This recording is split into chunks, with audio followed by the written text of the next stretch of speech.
നമസ്കാരം. പുതിയൊരു വീഡിയോയിലേക്ക് എല്ലാവർക്കും സ്വാഗതം. അപ്പോൾ ഇന്നത്തെ നമ്മുടെ വിഷയം എന്ന് പറഞ്ഞാൽ ചെണ്ടുമല്ലി കൃഷിയെക്കുറിച്ചാണ് കേട്ടോ. നമുക്ക് എല്ലാവർക്കും അറിയാം, നമ്മൾ ഓണത്തിന് പൂക്കളം ഇടാൻ വേണ്ടിയിട്ട് ഏറ്റവും കൂടുതൽ ആശ്രയിക്കുന്ന പൂ ഏതാ? ചെണ്ടുമല്ലി. അപ്പോൾ ഈ ചെണ്ടുമല്ലിക്ക് ഓണക്കാലത്ത് കൂടാതെ ഈ മണ്ഡലകാലത്തിലും ഒരുപാട് ആവശ്യക്കാരുള്ള ഒരു പൂവാണ്. അപ്പോൾ അതുകൊണ്ട് തന്നെ ഈ രണ്ട് സീസണും മുൻകൂട്ടി കണ്ടുകൊണ്ട് വേണം നമ്മൾ കൃഷി ആരംഭിക്കാനായിട്ട്. ഓണവിപണിയെ ലക്ഷ്യമിട്ടാണ് നമ്മുടെ പൂക്കൃഷി എന്നുണ്ടെങ്കിൽ തിരുവോണത്തിന് 110 ദിവസം മുന്നേ നമ്മൾ വിത്തിട്ട് തുടങ്ങണം. അതായത് തിരുവോണത്തിന് 80 ദിവസം മുന്നേ തന്നെ തൈ പറിച്ച് നടാനുള്ള ഒരു അവസ്ഥ എത്തിയാൽ മാത്രമേ നമുക്ക് അത്തം മുതൽ വിളവെടുപ്പ് തുടങ്ങാൻ പറ്റുള്ളൂ.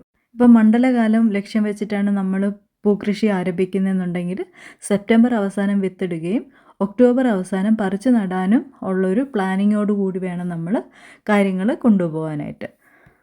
ചെണ്ടുമല്ലി പല ജനുസുകളുണ്ടെങ്കിലും ആഫ്രിക്കൻ ചെണ്ടുമല്ലി, മെക്സിക്കൻ ചെണ്ടുമല്ലി, ഫ്രഞ്ച് ചെണ്ടുമല്ലി, ഈ 3 ജനുസിൽപ്പെട്ട ചെണ്ടുമല്ലികളാണ് പൊതുവേ ഡിമാൻഡുള്ളത്, മാർക്കറ്റുള്ളത്.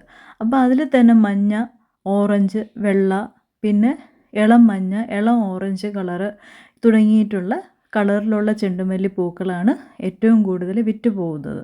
ധാരാളം നാടൻ ഇനങ്ങൾ അവൈലബിൾ ആണെങ്കിലും കേരളത്തിൽ പൊതുവെ കൃഷി ചെയ്യാൻ താല്പര്യപ്പെടുന്നത് ഹൈബ്രിഡ് ഇനങ്ങൾ തന്നെയാണ്. അപ്പം കർഷകർക്ക് കൂടുതലും താല്പര്യം ഹൈബ്രിഡ് ഇനങ്ങളാണ്. അത് തന്നെയാണ് നല്ലതും. പക്ഷേ ഒരു കാര്യം നമ്മൾ ശ്രദ്ധിക്കേണ്ടത്, ഈ ഹൈബ്രിഡ് ഇനങ്ങൾക്ക് പെട്ടെന്ന് ബാക്ടീരിയൽ വാട്ടം സംഭവിക്കും. അപ്പോൾ അതുകൊണ്ട് തന്നെ ബാക്ടീരിയൽ വാട്ടം വരാതിരിക്കാൻ വേണ്ടിയിട്ടുള്ള മുൻകരുതലുകൾ നമ്മൾ എടുക്കുക എന്നുള്ളത് പ്രധാനപ്പെട്ട ഒരു കാര്യമാണ്. ഇതിൻ്റെ വിത്തുകൾ പാകി തൈ മുളപ്പിച്ച് അത് പറിച്ച് നട്ടിട്ടാണ് നമ്മൾ കൃഷി ആരംഭിക്കുക. അപ്പോൾ വിത്തുകൾ എവിടെ നിന്ന് കിട്ടുമെന്ന് വെച്ചാൽ ഓൺലൈനായിട്ട് വാങ്ങിക്കാൻ കിട്ടും. പിന്നെ പ്രാദേശികമായിട്ട് ചിലർ സപ്ലൈ ചെയ്യുന്നുണ്ട്. പക്ഷേ ഇതൊക്കെ നമ്മൾ ഒതൻറ്റിക് ആയിട്ടുള്ളൊരു സ്ഥലമാണോ അല്ലെങ്കിൽ ഇതിൻ്റെ വിശ്വാസ്യത ഉറപ്പ് വരുത്തിയതിന് ശേഷം മാത്രം വാങ്ങിക്കാൻ ശ്രദ്ധിക്കുക. പലപ്പോഴും പറ്റിക്കപ്പെടാൻ വേണ്ടിയിട്ടുള്ളൊരു സാഹചര്യമുണ്ട്. അത് ഒഴിവാക്കാൻ വേണ്ടിയിട്ട് മാക്സിമം നിങ്ങൾ ശ്രമിക്കണം കേട്ടോ. ഇനി നമുക്ക് വിത്ത് മുളപ്പിക്കാൻ വേണ്ടിയിട്ട് ഒരു മാധ്യമം തയ്യാറാക്കണം. അതിൽ മണ്ണ് പാടില്ല കേട്ടോ.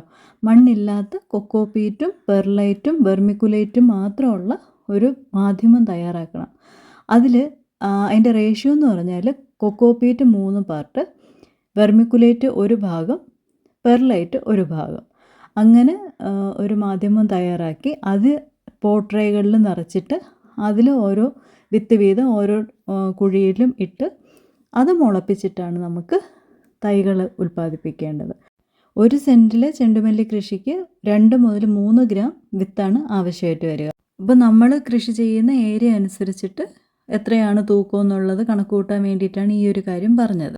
നമ്മളിപ്പോൾ പോട്രയിൽ വിത്തിട്ടിട്ടുണ്ടല്ലേ, അത് മുളച്ച് ഒരു 3 മുതൽ 4 ആഴ്ച പ്രായം ആവുമ്പോഴാണ് അതിനെ പറിച്ചു മാറ്റി നടേണ്ടത്.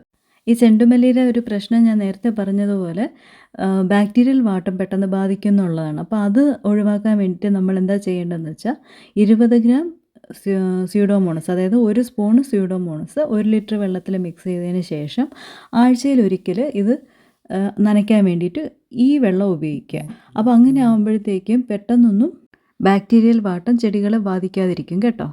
ഇപ്പോൾ ഓണവിപണിയാണ് നമ്മൾ ലക്ഷ്യമിടണമെന്നുണ്ടെങ്കിൽ മഴക്കാലത്തായിരിക്കും നമ്മൾ ഇത് നടുക. അപ്പോൾ ഉയർന്ന വാരങ്ങൾ, റേസ്ഡ് ബെഡ്സ് എന്ന് പറയും, റേസ്ഡ് ബെഡ്സ് എടുത്തതിന് ശേഷമാണ് നമ്മൾ നടേണ്ടത്. അതായത് 2 വാരങ്ങൾ തമ്മിൽ 60 സെൻറ്റിമീറ്റർ അകലവും 1 വാരത്തിൽ തന്നെ ചെടികൾ തമ്മിൽ 40 സെൻറ്റിമീറ്റർ അകലവും പാലിച്ചിട്ട് വേണം നമ്മൾ തൈകൾ നടാനായിട്ട്. പിന്നെ നട്ട് 3 ആഴ്ച കഴിയുമ്പോഴത്തേക്ക് അതിൻ്റെ തലപ്പ് നുള്ളി കൊടുക്കാൻ വേണ്ടിയിട്ട് ശ്രദ്ധിക്കണം കേട്ടോ. അങ്ങനെ ചെയ്യുമ്പോൾ മാത്രമേ ധാരാളം ശാഖകൾ പൊട്ടി വരുള്ളൂ. അപ്പോൾ പിന്നെ ഒരു കാര്യം നമ്മൾ ശ്രദ്ധിക്കേണ്ടതെന്ന് പറഞ്ഞാൽ ഇത് നടുമ്പോഴത്തേക്കും അടിവളമായിട്ട് 80 കിലോഗ്രാം ചാണകപ്പൊടിയോ അല്ലെങ്കിൽ മറ്റേതെങ്കിലും ജൈവവളമോ ഇട്ട് കൊടുക്കുക കേട്ടോ.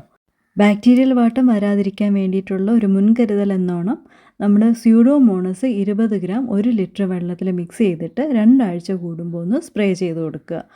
അത് ചെയ്യുക. പിന്നെ വേപ്പെണ്ണ എമൽഷനും കൂടെ ഒന്ന് തളിച്ചു കൊടുത്തു കഴിഞ്ഞാൽ കീടങ്ങളും അധികമൊന്നും വരാതെ രക്ഷപ്പെടും. ഇപ്പോൾ ചെടികൾ നട്ടൊരു 45 ദിവസം കഴിയുമ്പോഴത്തേക്കും മുട്ടിടാൻ തുടങ്ങും കേട്ടോ.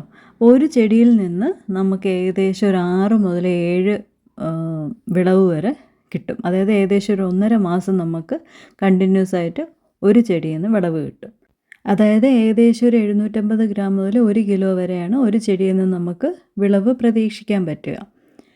പിന്നെ ഓരോ പ്രാവശ്യവും ഹാർവെസ്റ്റ് ചെയ്തതിന് ശേഷം നമ്മൾ 19, 19, 19 ഒരു 5 ഗ്രാം, അതായത് ഒരു നുള്ള് 1 ലിറ്റർ വെള്ളത്തിൽ മിക്സ് ചെയ്തതിന് ശേഷം ഒന്ന് സ്പ്രേ ചെയ്ത് കൊടുത്തു കഴിഞ്ഞാൽ ധാരാളം പൂക്കൾ ഉൽപ്പാദിപ്പിക്കുന്നതായിട്ട് കണ്ടിട്ടുണ്ട് കേട്ടോ. അപ്പോൾ ചെണ്ടുമല്ലി കൃഷി വളരെ എളുപ്പത്തിൽ നമുക്ക് ചെയ്യാൻ പറ്റുമെന്നുള്ള കാര്യം ഇപ്പോൾ മനസ്സിലായില്ലേ? അപ്പോൾ എല്ലാവരും സ്വന്തം വീട്ടിലേക്ക് ആവശ്യത്തിനുള്ള പൂക്കൾക്ക് വേണ്ടിയിട്ടെങ്കിലും ചെണ്ടുമല്ലി കൃഷി ചെയ്യുക. അത് ഗ്രോ ബാഗിൽ ചെയ്താലും മതി, 10 ഗ്രോ ബാഗിൽ ചെയ്താലും നമുക്ക് ആവശ്യത്തിനുള്ള പൂക്കൾ കിട്ടും.